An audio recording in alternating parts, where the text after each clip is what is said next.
All right, guys. This episode's going to be a little bit different. It's a solo episode, and I'm really excited to announce that we have a book coming out on October 2nd, 2023, in just a few short weeks. And a lot of work went into this book. My team has been doing a fantastic job at Labrador Lending. And I'm super pumped to have this book launched and ready to rock. So you're going to love it. The content is based on 11 of our podcast episodes. So first thing to note is you need to buy this book and send it to those people in your life who just don't listen to podcasts. You know who I'm talking about. We all have them. You send them the link to an awesome show, and they say they don't understand how to play a podcast, or what a podcast even is. There's over 4 million podcasts out there apparently, and a ton of people still don't listen to podcasts. And I know it's never going to be 100% of people who are going to listen to podcasts. People consume information in many different ways. And so we decided we wanted to reach more people with our message. And so we are putting out a book. And like I said, I'm pumped about it.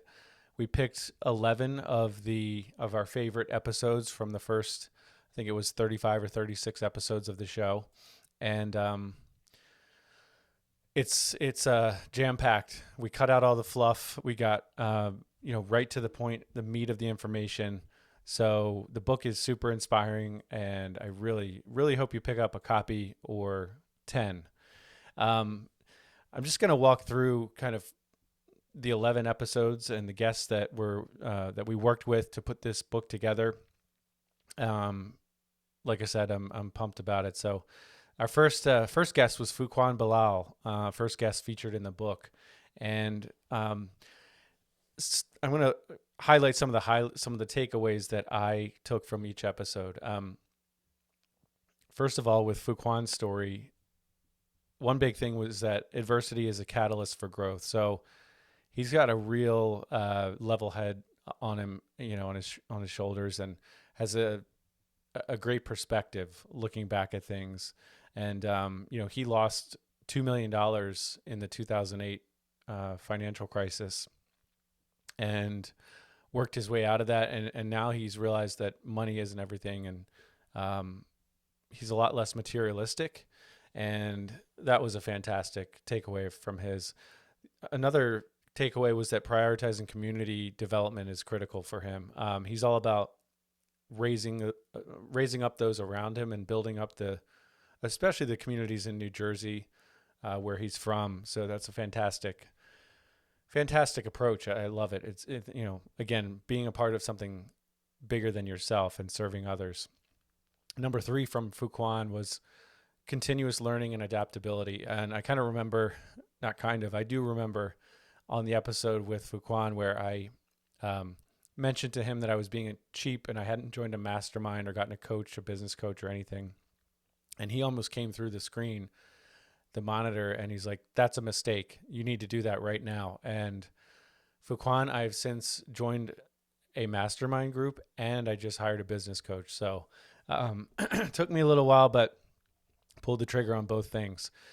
Our second chapter in the book is based on the first podcast episode with Matt Izzo. He was one of my favorite guests. I just love his transformation. He lost 75 pounds, and I believe he lost that 3 times, and this time he finally kept it off. But he's all about addressing the underlying mental and emotional issues, not just your physical state.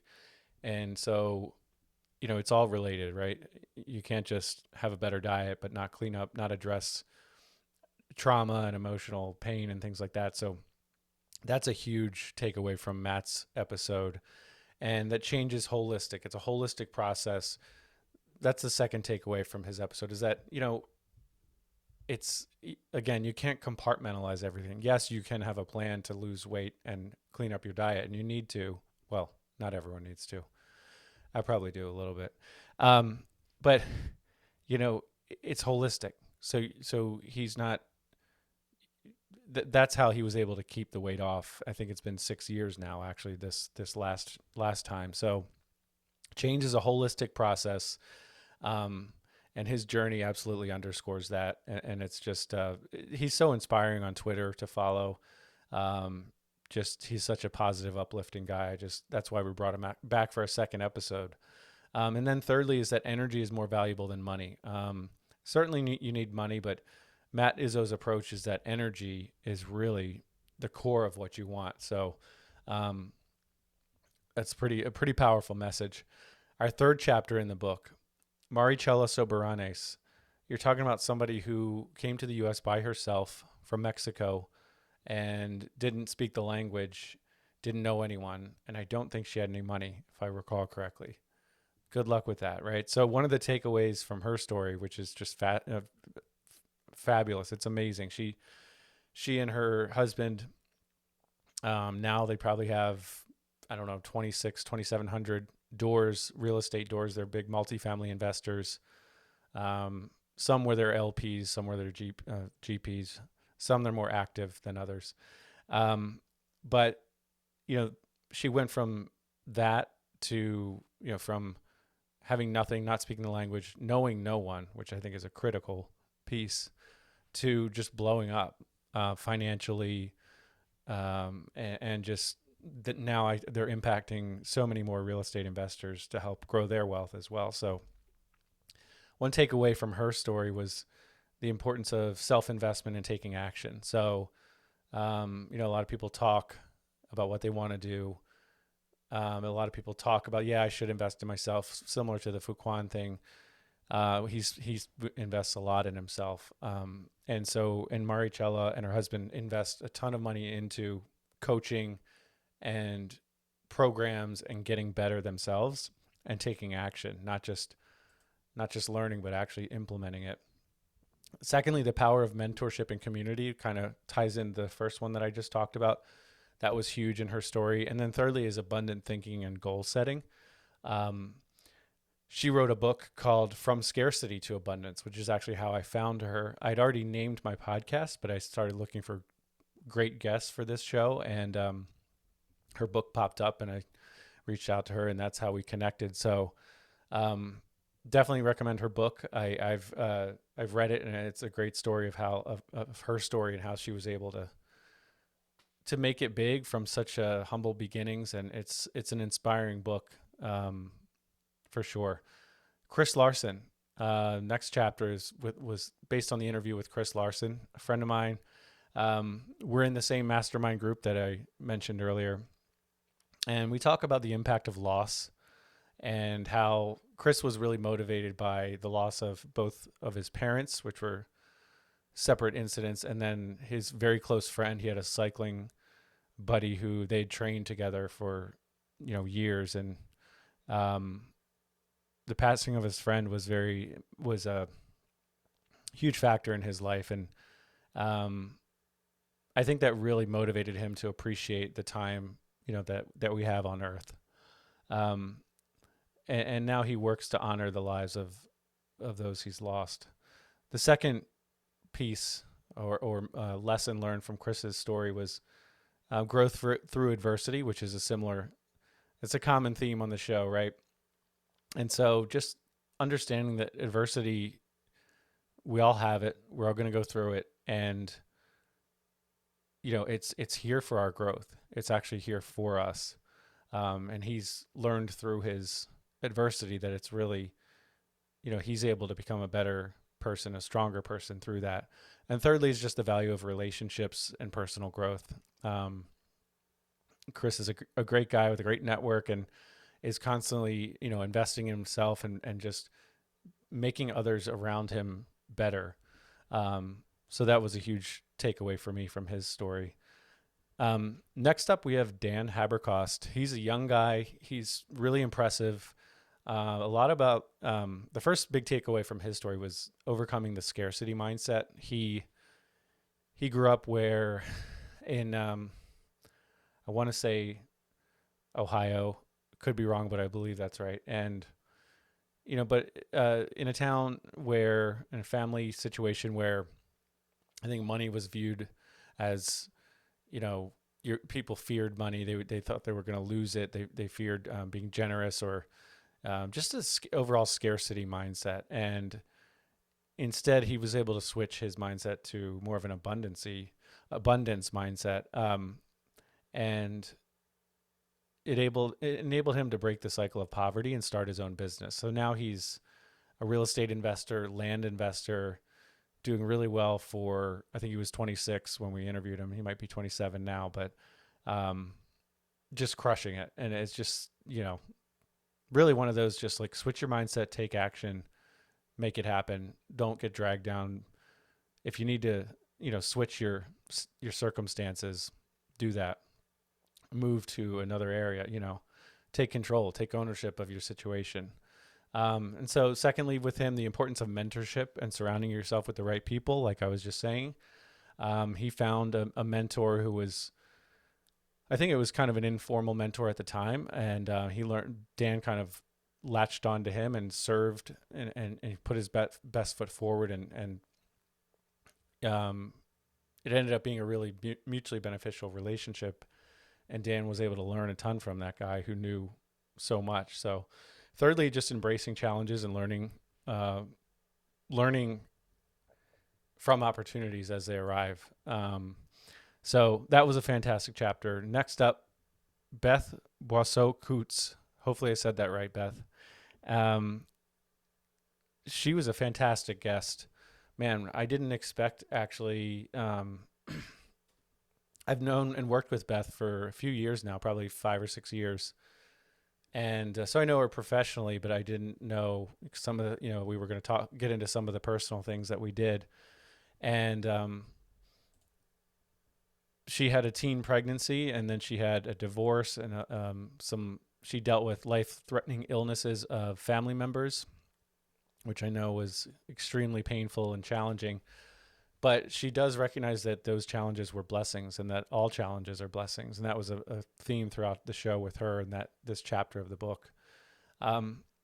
Secondly, just leveraging past experiences. So she had a background in hairdressing, art, design, and then she went into insurance. And you might say those are all unrelated. But if you read the chapter and you listen to the episode, you can see how Beth's approach of doing the best job with what you're given and the circumstances that you're in can lead to abundance in the future. And so you never know how things are going to turn out. But the skills that Beth was developing as a hairdresser ended up paying dividends for her in her insurance career, which has just blown up incredibly. She and her family are doing very well, extremely well from what I gather, with their insurance business. So just a fascinating story that I think, is pretty relatable for some women out there. And it's just super impressive. Thirdly, from Beth, was the importance of vision and balance between passion and challenge. So she warned against turning your passion into a profession, I remember, because, sometimes that you can end up hating that passion. So I think she stressed, if I recall, the importance of keeping boundaries between passion and maybe work or challenges. So, and she had a bunch of books I remember that she recommended. So that was a fun episode for sure. Next up, Mark Owens. Man, I kid you not, Mark Owens' story was the one that truly was the impetus for my entire podcast and now the book. Mark, I interviewed on the Good Deeds Note Investing podcast, where I was a co-host with Chris Seveny, and Mark just blew me away. Not only is he a really good storyteller, it's just, he grew up in Baltimore, was a drug addict, ended up robbing banks, decades of this stuff, and then turned his life around and became a real estate investor, took control of his life, and has been retired, traveling around. I know this summer he's been traveling with his wife the whole summer because he can. And it was just a fascinating transformation, just incredible. Some takeaways from Mark's story were the power of mindset and self-perception. I remember when he was sitting in jail I don't remember that, but I remember he told me and told all of us about the time period where he was sitting in jail and he read a particular book that just had a huge impact on him as far as understanding the power of your thoughts and the power of your mindset. And that turns in, is related to your self perception and how essential it is to see yourself in a positive light, and reframing your perception. Instead of focusing on failures, celebrating accomplishments, and that can significantly impact the trajectory of your life. Secondly, from Mark, we learned that learning and growing despite adverse circumstances is still possible and very important. He was learning and growing during prison, right? And so, if he can do it in prison, why can't we do it outside of prison? And then redemption and gratitude. So there was a lot of humility in Mark's story and a lot of just the human element, the personal touch. And he's just so grateful for his life. And he talks about how he reached out to people to ask for forgiveness decades later after he'd, done something to them, and just how much that meant to him. Next up, we have Matt Four. Matt's a cool dude. Matt's a friend of mine. I've interviewed him a couple of times, also in the Good Deeds show. And I was one of the first guests on Matt's podcast, which is called Ice Cream with Investors, which is a fun show you should check out. But from Matt's story, we learned about turning counter advantages into strengths. So Matt had a sister who was mentally disabled, and then she passed away. And then Matt also struggled with dyslexia, and growing up, school was not easy for him, and reading wasn't easy. And I think that was just somehow he was able to turn that into a strength. And I know now he's an avid reader and just an awesome guy. He's always focused on personal growth and taking control and ownership of your financial situation. His podcast is about real estate investing and taking control of your financial future, which is awesome. Number 2, which ties into this, was financial freedom facilitates intentional living. And so Matt's focus really is about intentionality and being very purposeful with your time and energy and how you live your life. He had one of the setbacks he had, and he was actually owed a significant bonus check at his W-2. He's told me how much, but I can't say. It would have changed his life significantly, and the company didn't give it to him.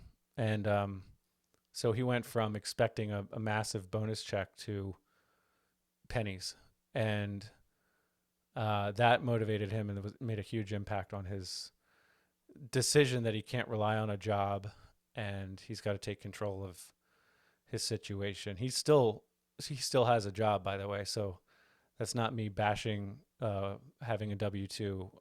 Entrepreneurship is not for everyone, but taking ownership of your financial situation and the rest of your life should be for everyone. Lastly, from Matt's story, we learned about the importance of empathy and meeting people where they are. I'm guessing a lot of that came from, dealing with his sister growing up and people who were disadvantaged. But he's just a great guy who will meet you where you are, emotionally, physically, intellectually. And he's all about relationships, you can tell. So really a moving episode and an awesome chapter in the book. Next up, we had David Dodge. He lost both of his parents at an early age, and then he ended up landing in jail and was put on house arrest for quite some time.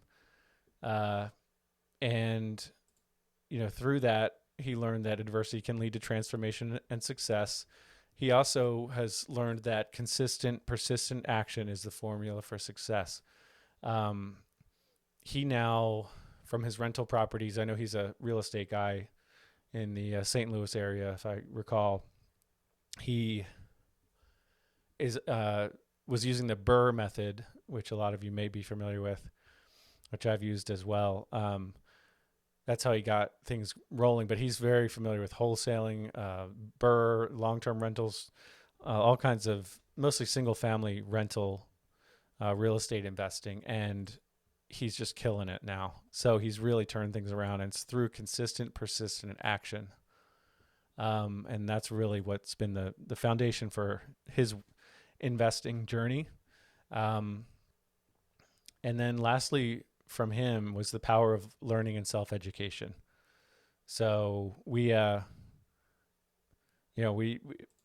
definitely dive into how he started reading books and started because of his house arrest and how things went with the law, with the judicial system.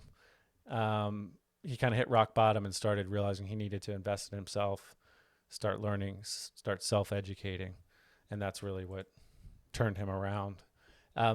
Next up, we have Brent Bowers. Brent is a former military officer like me. And I know he had some financial trouble and went through a divorce.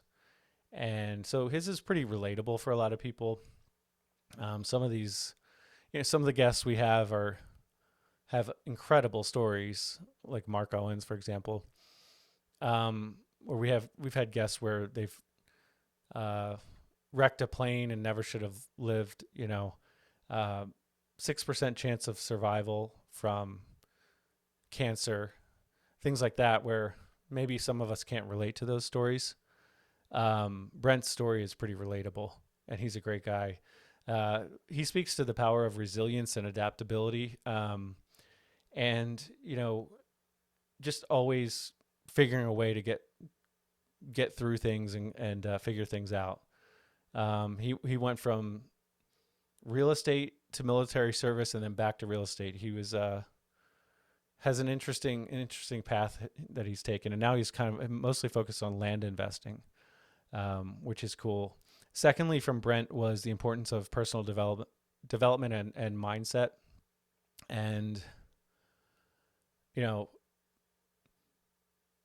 he invested significantly in personal growth, motivational tapes, if you remember tapes, and decided to embrace the abundance mindset, which has led to abundance for him. So thirdly, from Brent was innovative and persistent hustle can lead to financial freedom. He's definitely a hustler. That's for sure. Not afraid to work hard. So always charging forward.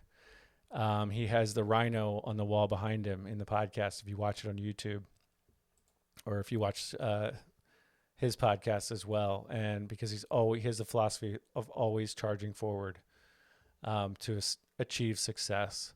And then our last chapter in the book is based on the podcast episode I did with Emma Powell, where I interviewed Emma, and she's a wife, homeschooler of 6, and a commercial real estate investor in Utah. A lot of what we focused on with Emma was we talked about the instability of her financial situation from her husband's W-2. I think he was laid off a couple times, and that really kind of prompted her to take control of their financial situation. I know they now, not that she did it all by herself. I know she and her husband worked together to take control of their financial future, but they realized they can't just rely on his single W-2 income. And she also talked about health challenges and the passing of her sister's teenage son. I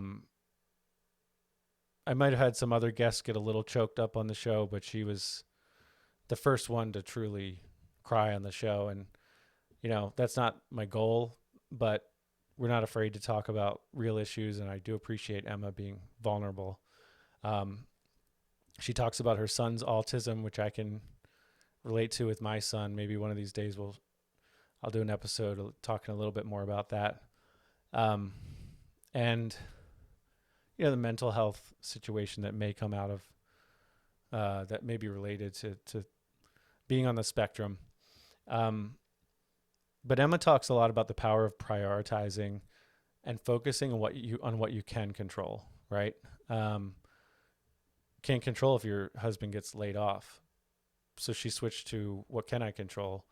Well, she also talks about the power of passive investing. So what she realized is what she didn't want to be this crazy busy entrepreneur.